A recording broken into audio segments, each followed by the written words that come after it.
Queridos hermanos, iniciamos la lección divina de este día sábado 9 de marzo, sábado de la tercera semana del tiempo de Cuaresma. Por la señal de la Santa Cruz de nuestros enemigos, líbranos, Señor Dios nuestro, en el nombre del Padre, y del Hijo, y del Espíritu Santo. Amén. Señor mío y Dios mío, creo firmemente que estás aquí, que me ves, que me oyes. Te adoro con profunda reverencia, te pido perdón de mis pecados y gracia para hacer con fruto este tiempo de lección divina. Madre mía Inmaculada, San José, mi Padre y Señor, Ángel de mi guarda, interceded por mí.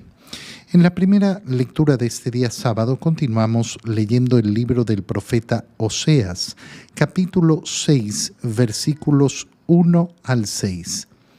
Esto dice el Señor: en su aflicción mi pueblo me buscará, y me dirán unos a otros: vengan, volvamos al Señor. Él nos ha desgarrado y Él nos curará. Él nos ha herido y Él nos vendará.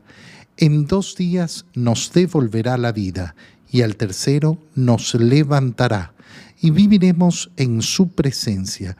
Esforcémonos por conocer al Señor. Tan cierta como la aurora es su aparición, y su juicio surge como la luz. Bajará sobre nosotros como lluvia temprana, como lluvia de primavera que empapa la tierra.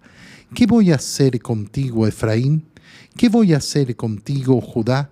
Su amor es nube mañanera, es rocío matinal que se evapora.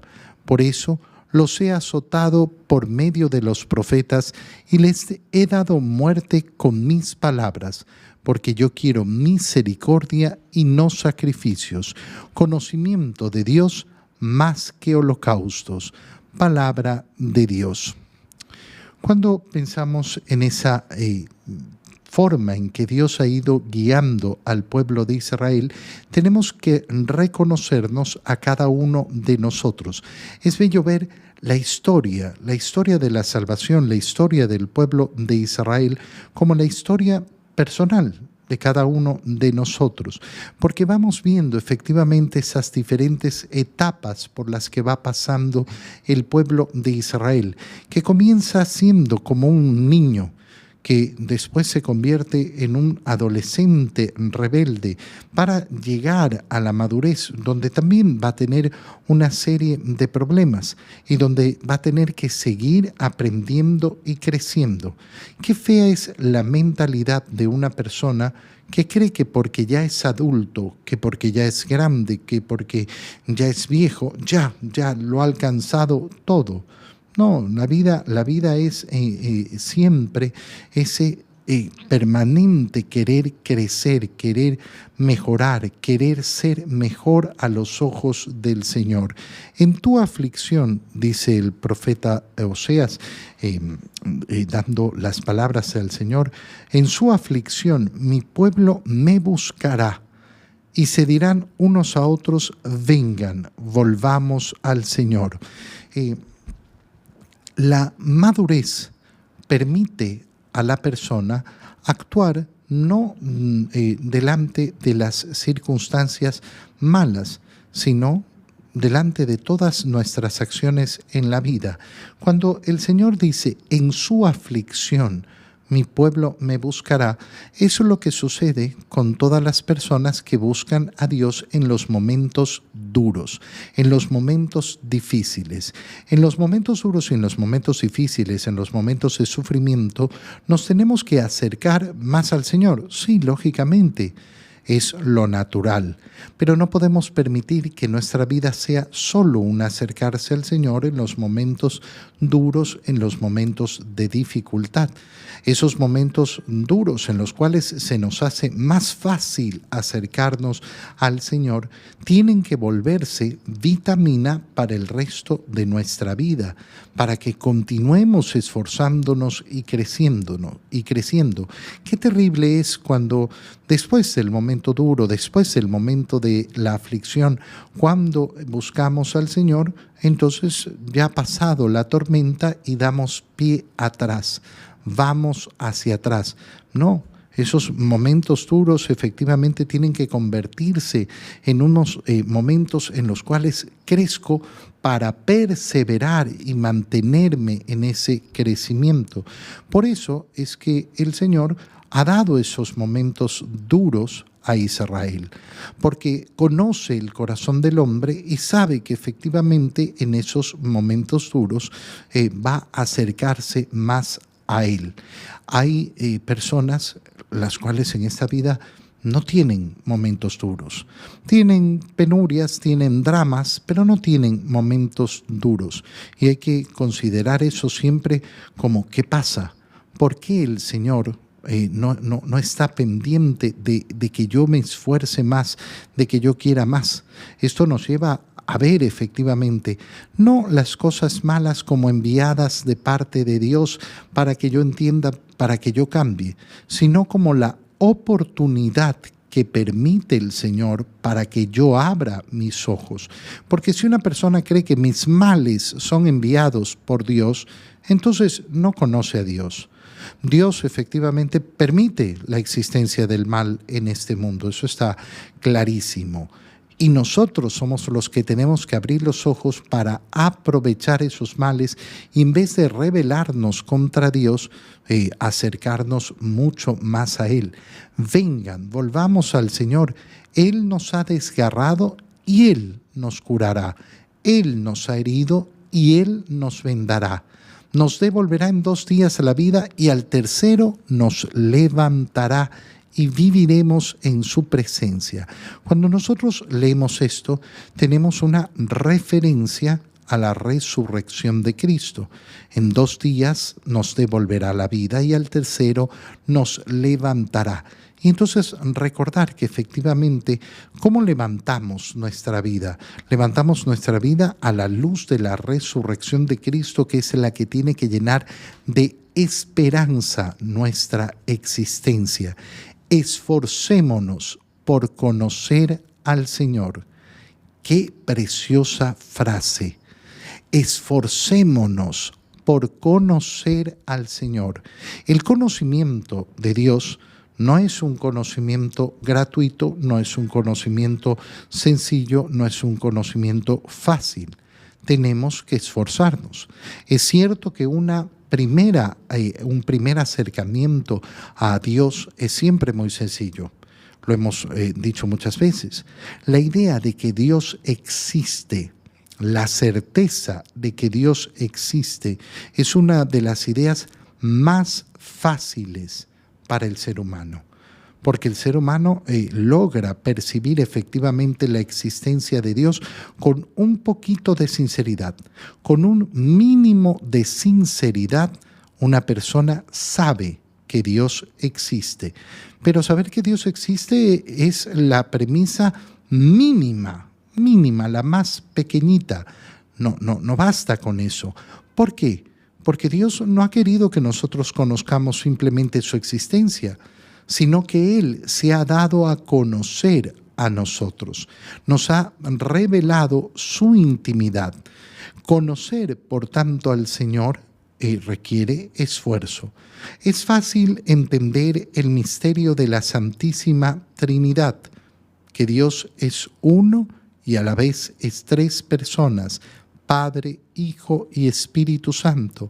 No.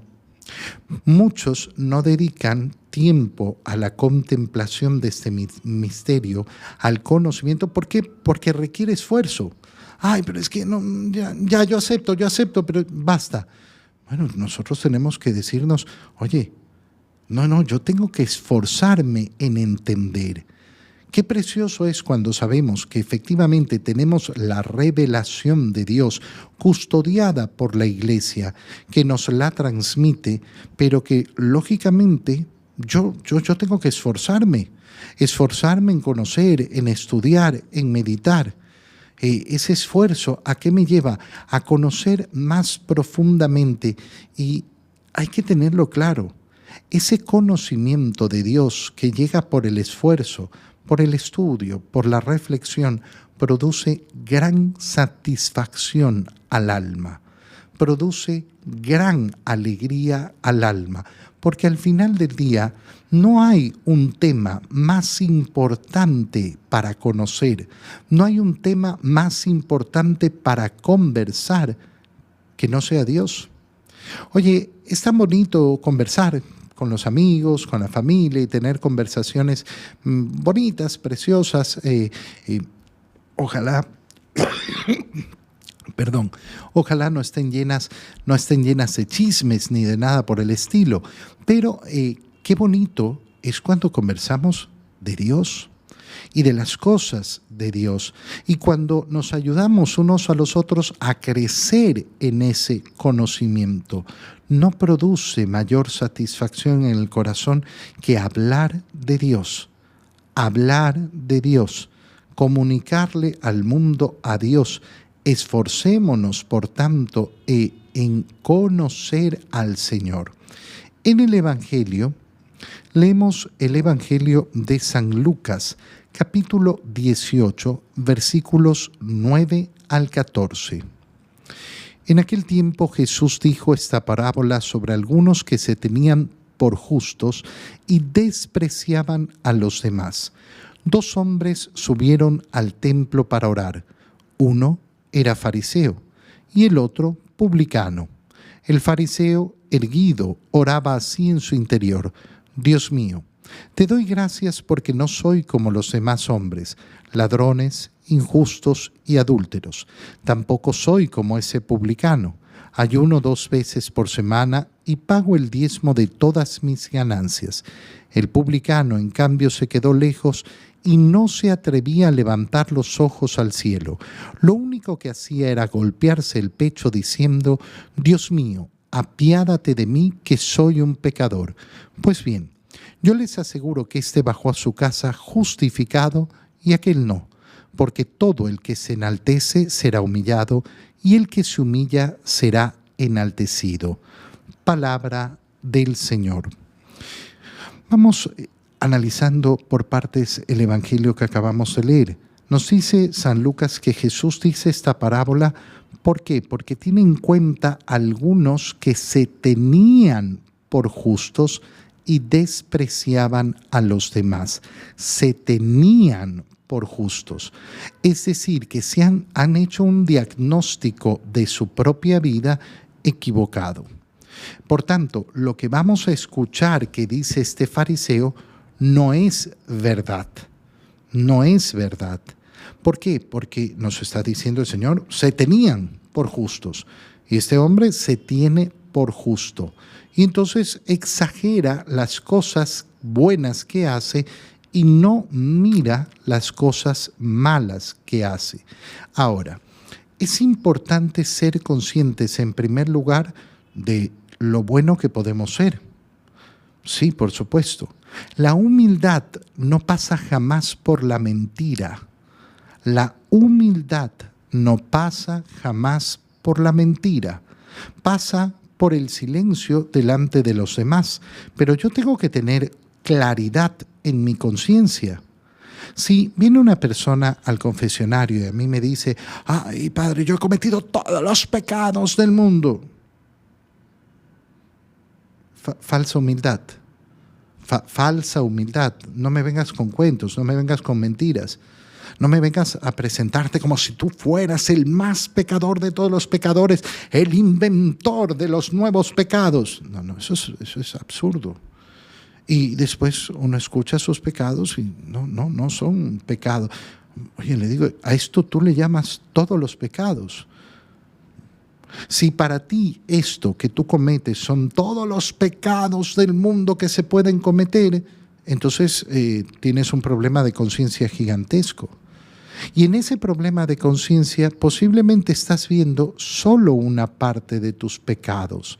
Porque si tú crees que es esto tan poquito que tú has confesado son todos los pecados del mundo, bueno, entonces resulta que hay una oscuridad muy grande en la cual no puedes ver. Y tal vez ni siquiera te estás preguntando sobre otros pecados, sobre otros ámbitos en los cuales tu conciencia no está teniendo la luz, no estás teniendo claridad.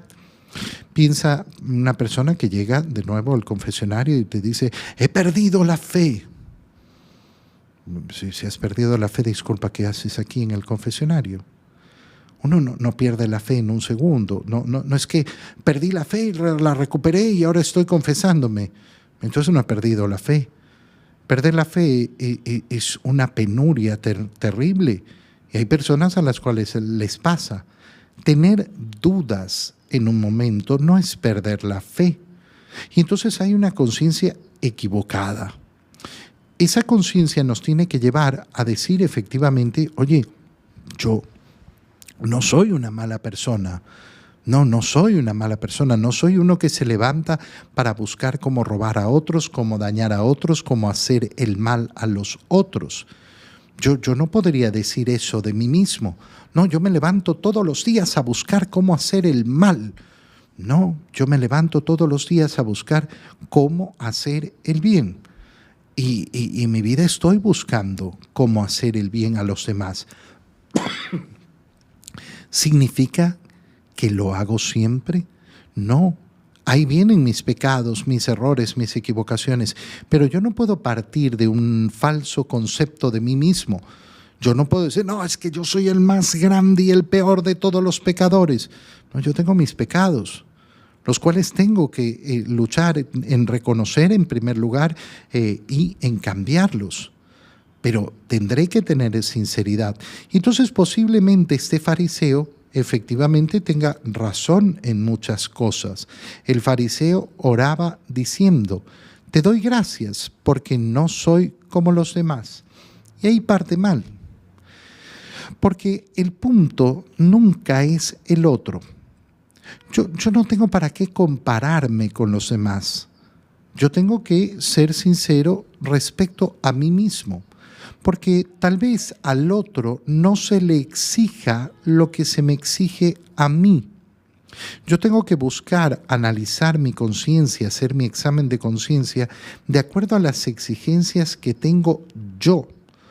Yo como sacerdote, yo como aquel que conoce la palabra de Dios. El otro, yo no podré determinar, no, es que le voy a poner mi misma vara. No tendrá mi misma vara. El juicio no va a ser un juicio igualito para todos, es un juicio para cada uno, de acuerdo a las condiciones de cada persona y de acuerdo a los talentos que cada persona ha recibido. Y entonces parte mal este fariseo. Yo no soy como los demás hombres. Efectivamente, lo segundo tiene razón. No es ladrón, posiblemente. No es injusto en alguna medida, no es adúltero, no es como ese publicano, tal vez. Pero todo está mal, ¿por qué? Por el punto de partida, pero no por la honradez de saber quién soy. Yo tengo que saber quién soy y yo no tengo que caer en esa falsa humildad de pretender, como ya decíamos, que soy el más grande y el peor de todos los hombres de la historia de la humanidad.